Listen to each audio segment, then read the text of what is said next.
안녕하세요, 섭입니다. 이번에는 가죽의 가격과 관련해서 이야기해 볼까 합니다.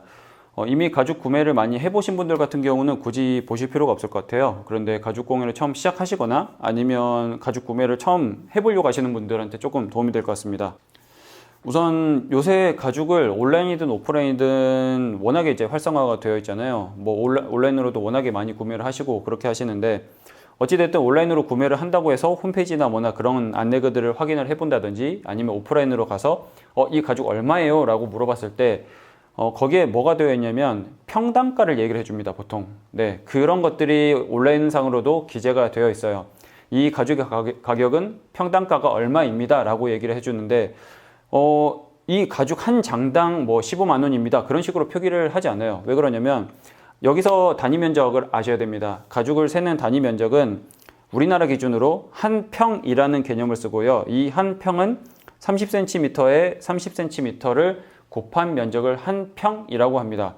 그런데 실제로 그 외국 같은 경우는 원 feet square를 쓰는데 원 feet 곱하기 원 feet 해서 30.25cm인가 어쨌든 그 곱해서 나온 면적인데, 우리나라에서는 그거를 조금 잘라가지고 그렇게 이제 통용해서 사용을 하고 있어요.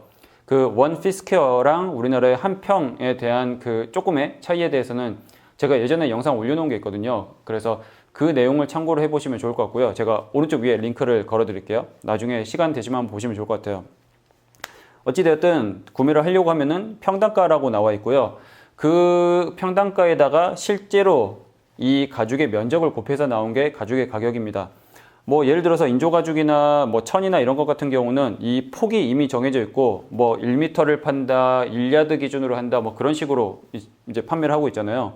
즉 길이 기준으로 되어 있는 경우들이 많은데, 뭐 가죽 같은 경우는 면적 단위로 해서 되어 있다라고 알고 계시면 좋을 것 같고요. 그게 기준이 30cm에 30cm다 라고 알고 계시면 될 것 같습니다. 뭐 그러면 예를 들어서 한 평당 5,000원짜리 가죽이라고 하면은 내가 고른 가죽이 20평이에요. 그러면 10만 원이거든요. 5,000원에 20평을 곱하면 10만 원이니까. 그런데 여기서 추가적으로 확인을 해봐야 되는 첫 번째가 뭐냐면 부가세입니다. 부가세. 이 부가세를 아까 말씀드렸던 이 평당 단가 5,000원에 포함을 시켜서 얘기를 해주는 그런 경우들이 있고요. 그렇지 않고 별도로 계산하는 경우들이 있습니다. 여기에 대해서는 뭐 누가 옳다 그러다라고 할 수가 없어요. 그렇기 때문에 내가 한번 확인을 해봐야 됩니다. 실제로 그 계산서나 뭐나 견적서나 그런 것들 포함해서 가격을 내가 확인을 할 때 어떤 업체 같은 경우는 이 부가세가 포함이 되어 있기 때문에 그냥 5,000원 곱하기 20평 10만 원 그대로 해서 나오는 경우가 있고요. 어떤 업체 같은 경우는 그것을 별도로 계산하기 때문에 5,000원 곱하기 20평 그러면 10만 원이잖아요. 거기에 부가세 10% 해서 11만 원이 되는 경우들이 있습니다. 물론 이거는 가격을 이렇게 높여서 받는 그런 개념이 아니라 부가세를 포함해서 언지를 하거나 포함해서 언지하지 않는 그런 거는 이게 위법사항이 되나? 위법사항은 되진 않을 거예요. 근데 어찌됐든 소비자 입장에서는 그것을 확인해야 되는 거라고 말씀을 드리고 싶어요. 이 부가세가 포함된 가격인지 아닌지. 그래서 어찌됐든 내가 최종적으로 결제하는 이제 계산하는 그런 금액에 대해서 부가세 여부가 확인이 필요하다라고 알고 계시면 좋을 것 같고요. 두 번째는 뭐냐면 PR 비용입니다. PR 비용. 가죽이 생각보다 두껍습니다. 보통 너무 얇은 가죽들은 뭐 염소 가죽이나 뭐 그런 경우들이 좀 있을 수 있는데 그렇게까지 또 얇지도 않고요. 염소 가죽을 내가 원하는 두께로 쓰거나 소 가죽도 내가 원하는 두께로 쓴다고 하면 전체 PR을 해서 받는 경우들이 있습니다. 이것도 제가 전체 PR에서 받았는데 지금 이거는 제 반장을 샀어요. 뷰테르 가죽을 반장을 샀는데 제가 원하는 두께가 2mm 두께였는데 실제로는 이게 거의 한 3mm 정도로 이렇게 두꺼웠었거든요. 그래서 제가 원하는 두께로 전체 PR을 해서 택배로 받았는데 이 PR 비용이 발생합니다. 네, 아까 첫 번째는 부가세였고 두 번째는 PR 비용이 발생한다. 그래서 그 가격도 염두에 두고 계셔라 라고 알고 계시면 좋을 것 같고, PR 비용 같은 경우는 보통 한 장당 뭐 3,000원에서 4,000원 정도라고 생각을 하시면 될 것 같아요. 우리나라 기준으로. 그래서 PR을 할 때마다 이제 그렇게 추가 비용이 발생한다라고 알고 계시면 될 것 같고, 추가적으로 제가 예를 들어서 이렇게 반장짜리를 하나 샀는데 업체에 저는 이거 절반을 갈라서 이만큼은 2mm, 이만큼은 0.7mm로 PR을 해주세요 라고 하면 PR이 두 번이잖아요. 그러면 대충 뭐 3,000원에서 4,000원 되는 PR 비용이 2번 발생한다라고 생각하시면 될 것 같습니다. 어찌되었든 PR기를 한번 쓸 때마다 비용이니까 이제 그런 PR 비용이 발생한다. 그리고 세 번째는 당연히 택배 비용이겠죠. 택배 비용 같은 경우 보통 이제 박스나 그런 것들로 해서 이제 오면은 보통 한 5,000원 정도? 그 정도 생각을 하시면 될 것 같아요. 그러면 어찌됐든 처음 내가 가죽을 구매를 하려고 했을 때 접하는 그 평당가에서부터 면적이 곱해지고 거기에 부가세가 들어갔는지 안 들어갔는지 그 여부를 확인을 해보시고 그 다음에 PR 비용이 발생할 거다. 그리고 배송 비용이 발생한다 라고 하시면은 내가 실제로 가죽 한 장을 구매하는데 어느 정도 금액이 될지를 대충 생각을 해볼 수가 있습니다.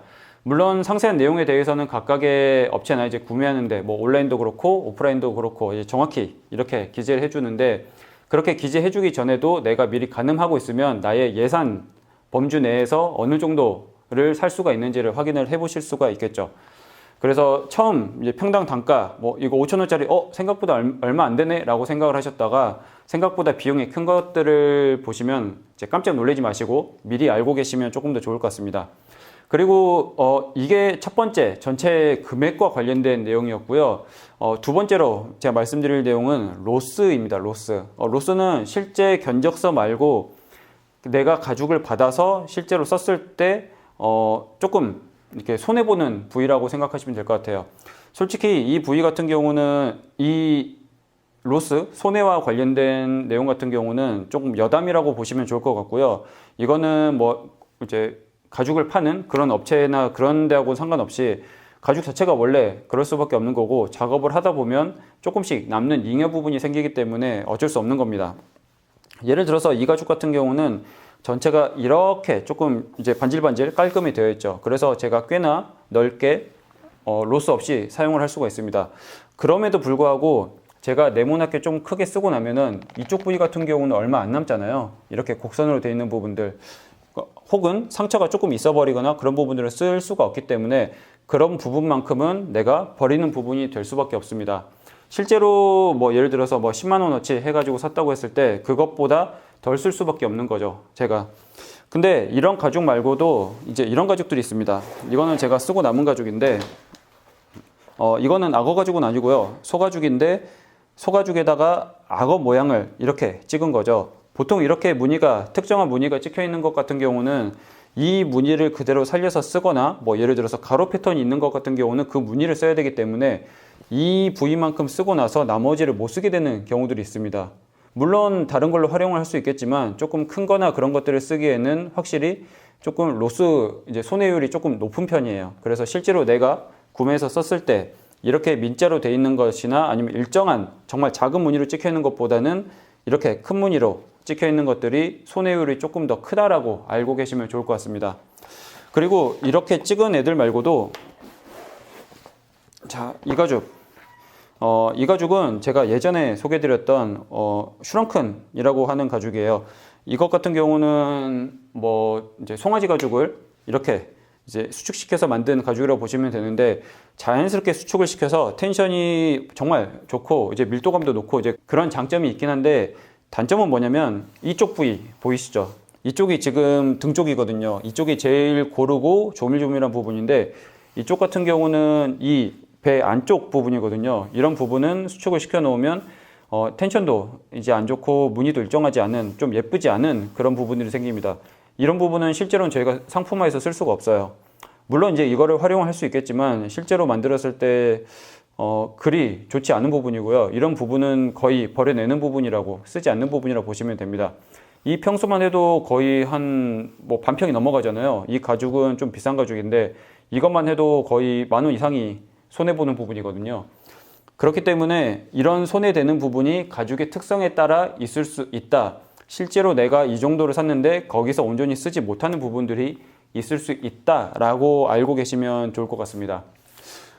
그래서 가죽의 가격과 관련돼서 내가 이 온라인이든 오프라인이든 가서 이 평당 단가만 가지고 생각하지 마시고 그 이후에 생각을 해야 되는 부분들 그리고 내가 어느 정도 가늠하고 이해하고 넘어가야 되는 부분들에 대해서 알고 계시면 조금 더 좋지 않을까 싶어서 이렇게 짧게 영상을 찍어 보았습니다. 혹시나 궁금한 게 있으시면 댓글로 달아주시고요. 다음에는 다른 영상으로 찾아오겠습니다. 감사합니다.